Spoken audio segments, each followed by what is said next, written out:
किसी को भी इस बात का यकीन नहीं था कि 23 साल का आर्यन इतना भी खतरनाक हो सकता है। जी हां, आर्यन की गिरफ्तारी के करीब 17 दिन बाद वो सच्चाई सामने आई है जिसके बाद से एनसीबी के भी पसीने छूट गए हैं। एनसीबी का नींद हराम हो गया है। मैं आपके सामने वो वीडियो और वो सच्चाई रखने जा रहा हूं जिसके बाद आज तय हो जाएगा कि आर्यन खान 23 साल की उम्र में ही बहुत ही बड़ा साजिशकर्ता बन गया था। ये तो ड्रग्स की दुनिया का माफिया बन गया था। जी हां, आर्यन खान का एक लड़की से कनेक्शन, जिस लड़की के जरिए ये ड्रग्स मंगाता था, उसकी भी मैं आपको जानकारी दूंगा और पूरा वीडियो दिखाऊंगा। आर्यन का पूरा परिवार और बॉलीवुड के ज्यादातर लोग इस बात का इंतजार कर रहे हैं कि आर्यन खान को बेल मिले, लेकिन बड़ा आदमी होना, पैसे वाला आदमी होना, ये काफी नहीं होता है। अगर आप गलत करते हैं तो आपको सजा जरूर मिलेगी और यही हो रहा है आर्यन खान मामले में। जब कोर्ट आर्यन के बेल पर फैसला सुनाने जा रहा था तो उसके पहले एनसीबी ने एक ऐसा व्हाट्सएप चैट रख दिया जिसके बाद से जज के भी पसीने छूट गए। जी हां, उनके व्हाट्सएप चैट में जो चीजें थी, जिन लोगों से उन्होंने बातचीत की थी, वो वाकई में हैरान करने वाला है।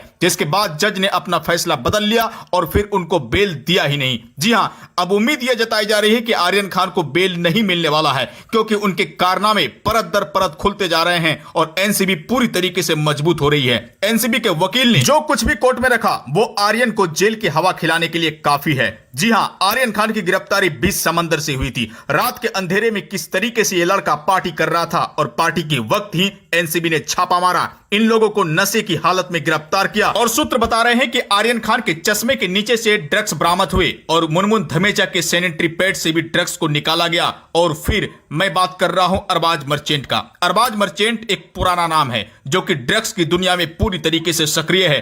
अरबाज मर्चेंट ने अपने जूते के नीचे ड्रग्स छुपाया था। ये तमाम जानकारी सामने आई है और एनसीबी पूरी तरीके से तैयारी के साथ कोर्ट में जाती है और इन लोगों का बेल होने ही नहीं देती है। एनसीबी एक के बाद एक कई खुलासे कर रही है, लेकिन इसके अलावा आर्यन खान के ड्राइवर ने जो सच्चाई रखी है उसको जानना और समझना आपके लिए जरूरी है। तो चलिए एक दो लाइन में आप इस चीज को समझ लीजिए कि आर्यन खान के ड्राइवर राजेश मिश्रा क्या कर रहे हैं। राजेश मिश्रा को भी एनसीबी ने गिरफ्तार किया था और उनसे पूछताछ की थी। पूछताछ के दौरान राजेश मिश्रा ने साफ तौर से कहा कि आर्यन खान संदिग्ध गतिविधियां करते थे।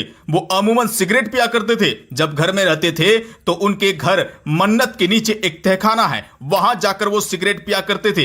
अगर वो आम सिगरेट होगा तो ये लड़का अपने कमरे में आराम से पी सकता है, लेकिन तहखाने के अंदर जाकर सिगरेट पीना वाकई में शक पैदा करता है। जी हां, ये शक कहीं ना कहीं ड्रग्स की ओर इशारा करता है। हो सकता है कि आर्यन खान सिगरेट की शक्ल में ड्रग्स का सेवन कर रहा हो। जी हां, आम सिगरेट लोग कहीं भी पी लेते हैं, लेकिन तहखाने में जाकर सिगरेट पीना ये वाकई में कई बड़े सवाल पैदा करते हैं। उनके ड्राइवर राजेश मिश्रा ने एक और बड़ी बातें की है। जी हां, सिगरेट पीने के बाद आर्यन खान का चेहरा पूरी तरीके से बदल जाता था। उनकी आंखों का हाव भाव भी चेंज हो जाता था। ये तमाम चीजें आम सिगरेट के पीने के बाद नहीं होती है। यानी कि ड्राइवर का बयान इस ओर इशारा कर रहा है कि आर्यन खान सिगरेट पीते हैं और वो लंबे वक्त से सिगरेट पी रहे हैं। उनके ड्राइवर ने साफ तौर से कहा कि वो विदेश से पढ़ाई करके घर लौटते थे तो उस वक्त भी वो सिगरेट का सेवन करते थे और बताया तो यहां तक जा रहा है कि पढ़ाई के दौरान ही आर्यन खान को सिगरेट की लत लगी थी और इसी लत ने आर्यन खान को मुंबई का ड्रग्स माफिया बना दिया, मुंबई का सबसे बड़ा नशेड़ी बना दिया। आर्यन खान जब क्रूज शिप पर ड्रग्स लेकर सवार हो रहे थे तो उस वक्त ना ही सिक्योरिटी गार्ड को पता चल पाया, ना ही सीसीटीवी कैमरे ने पकड़ पाया,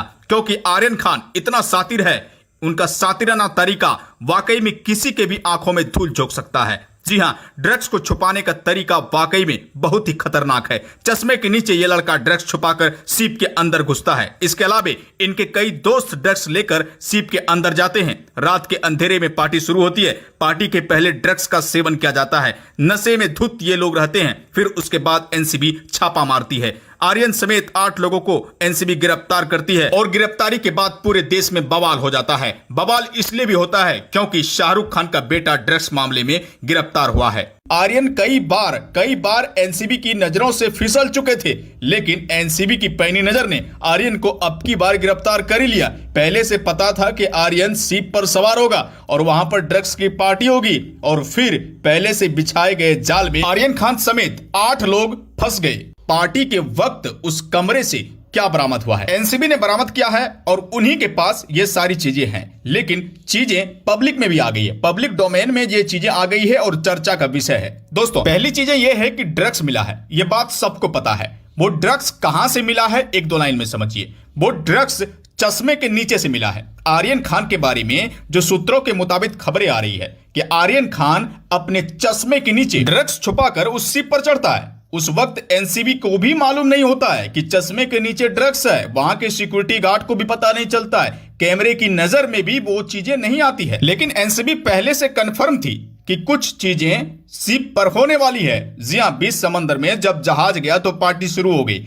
एनसीबी के कान खड़े हो गए कि ड्रग्स तो होगा ही, पहले से खबर थी और ड्रग्स पकड़ा गया। चश्मे के नीचे ड्रग्स पकड़ा गया। अब मैं आपको बताता हूं कि अरबाज मर्चेंट के पास से कहां से वो ड्रग्स बरामद हुआ है। बताया यहां तक जा रहा है कि उनके जूते में ड्रग्स था। जी हां, जूते में ड्रग्स को सेट कर दिया गया था। फिर उसके बाद वो शिप में घुस जाते हैं। किसी को कानो कान खबर नहीं लगती है कि ड्रग्स भी इस शिप में आया है। लेकिन जब छापेमारी हुई, गिरफ्तारी हुई, जांच पड़ताल शुरू हुई, सामान को चेक किया गया, तब बातें सामने आई कि ड्रग्स कहां कहां छुपा कर रखा गया। बैग में, जूते में और यहां तक कि चश्मे के पीछे। जी हां, चश्मे में ड्रग्स छुपा कर रखा गया। ये तमाम चीजें आपको पता चल गई। इसके अलावा जो जानकारी आ रही है कि पैसों का लेन देन, जी हां, पैसों का जो लेन देन हो रहा था, वो लेन देन किस रूप में हो रहा था वो भी आप जान लीजिए। कैश के रूप में हो रहा था, ये तो आपको मालूम है। उस जहाज पर पार्टी वाले कमरे से विदेशी करेंसी बरामद हुए हैं, ये जानकारी सामने आ रही है। इसके अलावा पैसों के लेन देन के लिए ऑनलाइन ट्रांजैक्शन का भी काम किया जाता था। जी हां, डार्क वेब के इस्तेमाल से यह सब कुछ होता था। डार्क वेब के इस्तेमाल से क्रिप्टो करेंसी का इस्तेमाल किया जाता था।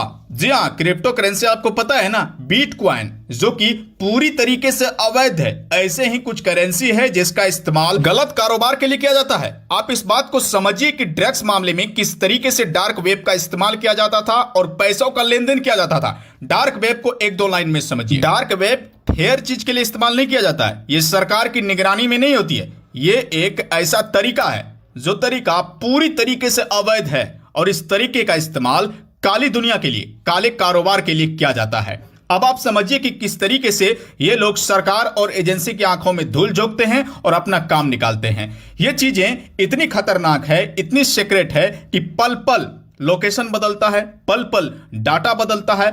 अगर कोई जांच एजेंसी इनको पकड़ने की कोशिश करे तो उनको पता ही नहीं चलेगा कि ये आदमी कहां पर है, कहां से ये काम चल रहा है, इसका डाटा क्या है। पल पल डाटा बदलता जाता है। ये तरीका काली दुनिया के लिए पूरी तरीके से महफूज है। किसी को भी पता नहीं चलता है कि कहां क्या हो रहा है। ये जानकारी उन्हीं को होती है जो इस पूरे मामले में संलिप्त है। और ये बिजनेस और ये काम बहुत ही बड़ा है।